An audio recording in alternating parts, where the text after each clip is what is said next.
Okay. Okay. Hi, I'm Kat Ray, filling in for Kristen Som in the Kristen Creates group. Today we're working on a really pretty block. It's this cake block right there. Okay. And as you can see, with our colors, we have a lot of colors. That doesn't make it a lot harder, it just makes a little bit more time.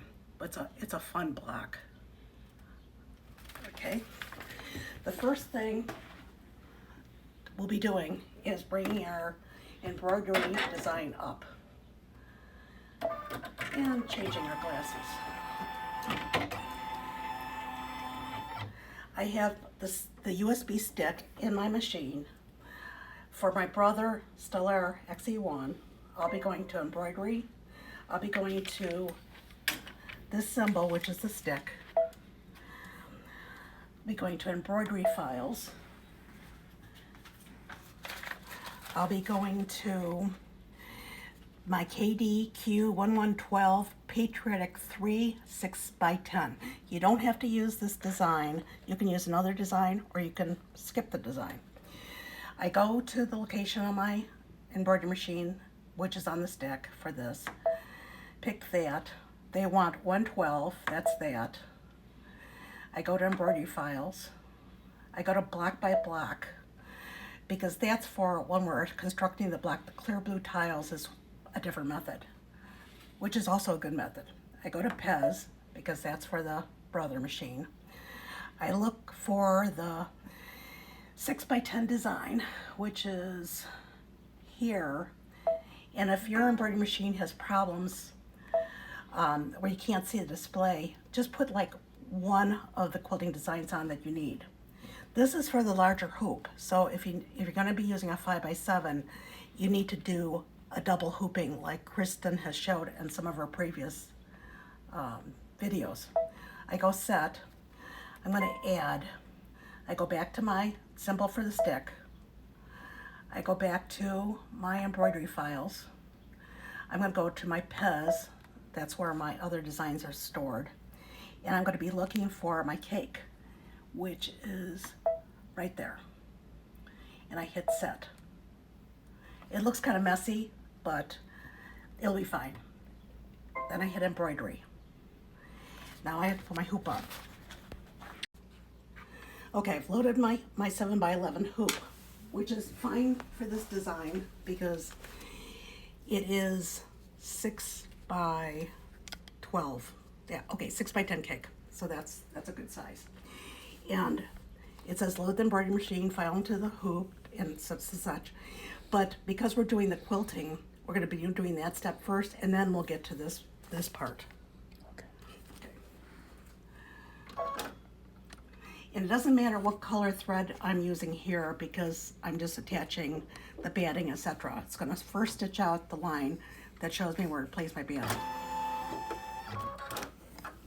And you always should check to see how much bobbin thread you have. I did not do it before I sat down today, but I highly recommend you checking your bobbin thread first.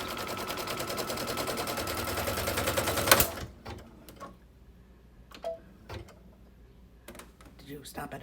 Okay. I had a little bit of an issue. I don't know why, but I put a new bobbin in and I changed my needle. But because my machine stopped at that point, I have to hit the plus minus and go back maybe 10 stitches. I hit OK, lower my foot. What? You didn't thread your needle. And thread my needle. I think so. Okay. Okay. After you thread your needle, you press the start button.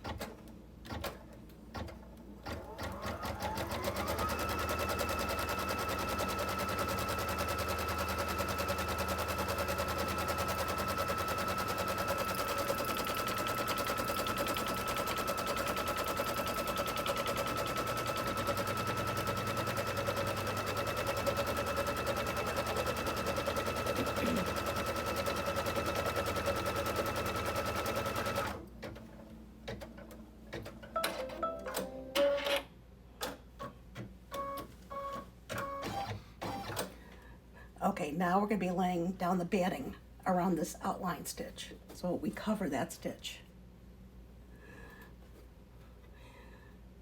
And a lot of people trim their batting before they do the quilting, and it makes it a lot easier, but we're just doing it this way today. It's going to go around the whole design twice, and then we're going to trim it.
Okay, you should take your hoop off the machine, hold onto your arm, and pull it out. The machine isn't difficult pulling out the hoop, it's my hands. But it's stitched this, and I'm going to be trimming all this off. Are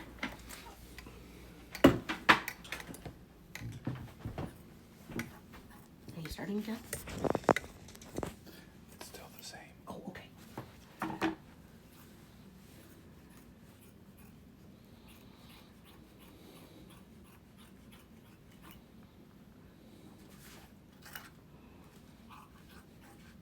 You're trimming the batting off to prevent the batting from going into the seam lines. Whereas the clear blue tiles works more on a finished block. But the block by block embroidery designs, the quilting designs, are designed so that you cut the batting out of your seam allowances.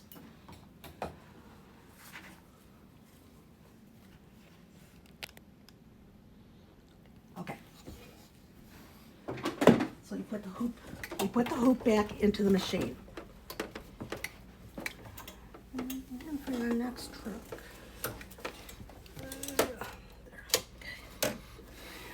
Now it's going to stitch a line on the stabilizer to indicate where you put your fabric down.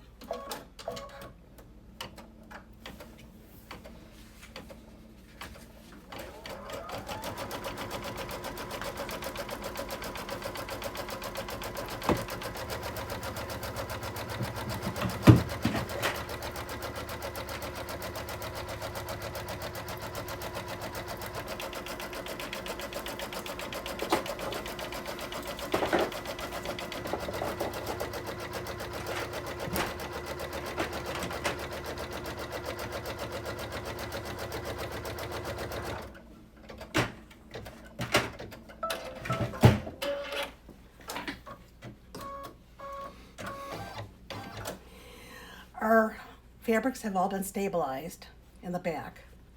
This is SF101 that I've ironed to the back. I'm going to be placing it down over the stitching lines that are in hoop. And I'm going to stitch down the perimeter to anchor it down.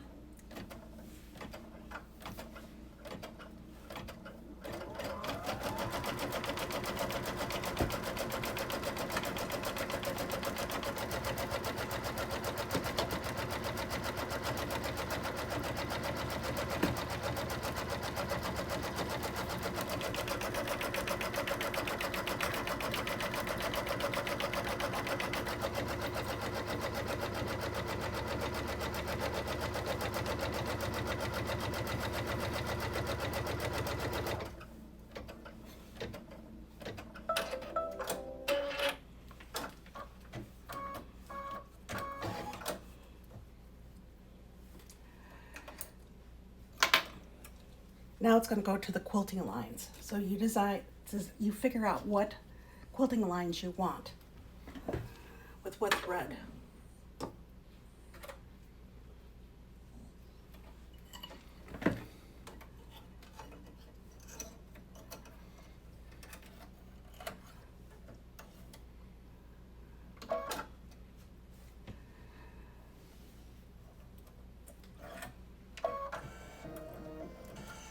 And I remember to thread the needle. Okay, so now we're going to go do the quilting.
We can short the video by cutting it right here.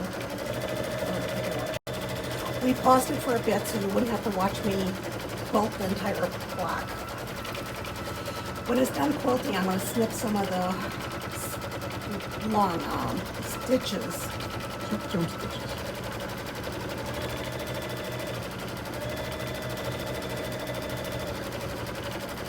It's such a pretty quilting design.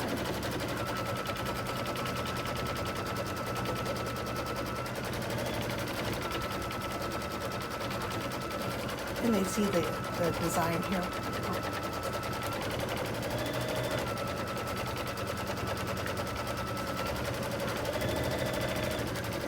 You could take it out, but you hold it up in front of the camera. Maybe you can hold up the camera when I'm cutting the stitches so they can see them. Okay.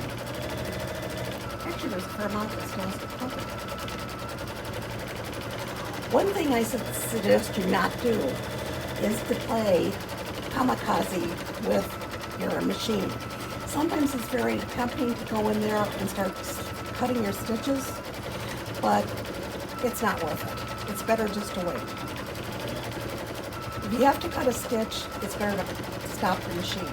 Don't ask me how I know.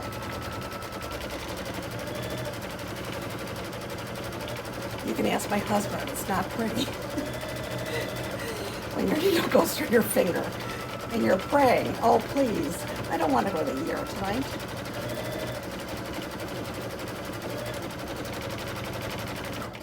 I could hold the hoop up and maybe you'd see it then. That would be good. Okay.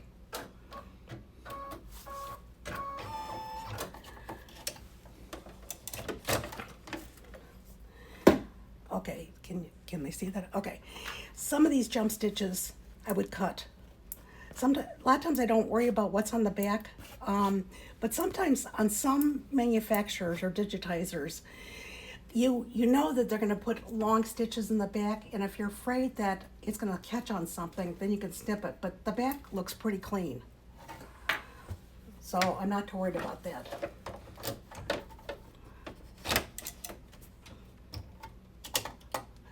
Okay. The stitch we're going to do next is this one. Stitch the scrolls and the finished stem details. So you decide what color you want. I'm probably going to use my Glide Shadow thread. I'm like 95% committed for that.